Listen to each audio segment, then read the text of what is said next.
Hello and welcome to a late night, long overdue Saturday night shop talk. Now, on this episode, we are going to be talking about this little tool right here. What is it? This little tool is the cutter grinding gauge by Warner Swasey Turret Lathe, Cleveland, Ohio. Now, the company Warner Swasey um, was in business all the way until '92 when the Ohio Solon um, plant closed down. They started business in the 1880s, roughly around there, maybe a little earlier than that, but roughly around there. And they did manual turret lathes at first. Then they went into automatic turret lathes. Then they went into NCs, which is numerical control, which is it's a ticker tape similar to like old movie reels, except it had punches like the old 1800s or pianos that you see that run themselves like that. And then they went into CNCs, which is computer numeric control, and that was pretty much the death nail because they couldn't keep up. Um, the way the economy and all that stuff went, they just couldn't keep up. But they made a lot of tooling as well, and one of these is this right here. Now, what you do is this.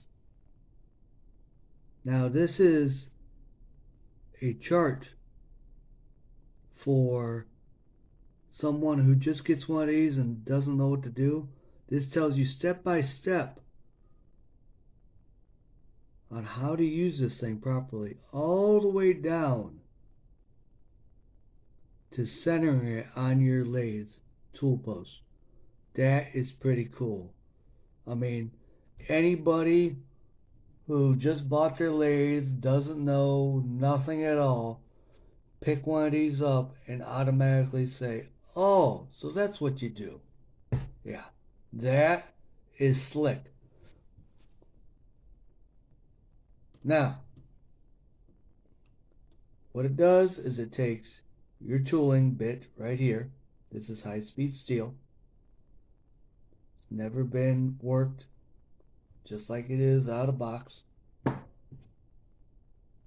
And it turns it into this right here.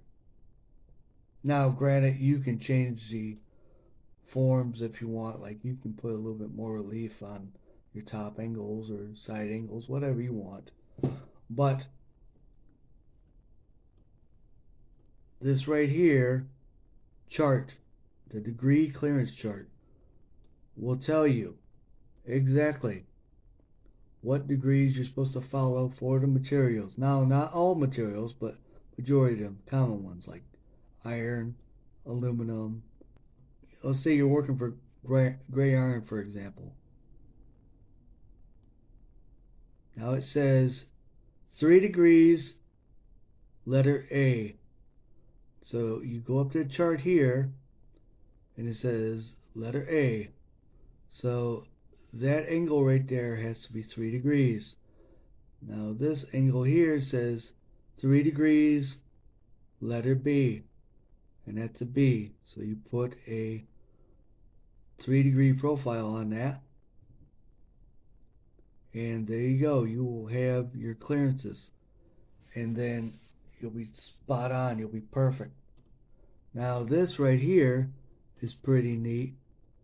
There is a 0 to about 2.5 inches tape measure here, and that's probably to set your height on your tool compound. And this right here, this is basically an eyeball rough estimate of like your up and down between your tooling and your part. Now, if you guys want me to use this and you want to see it in action, drop it down on the comment section, tap that bell notification, subscribe, and you'll get to see me use this thing in action. Alright, later guys.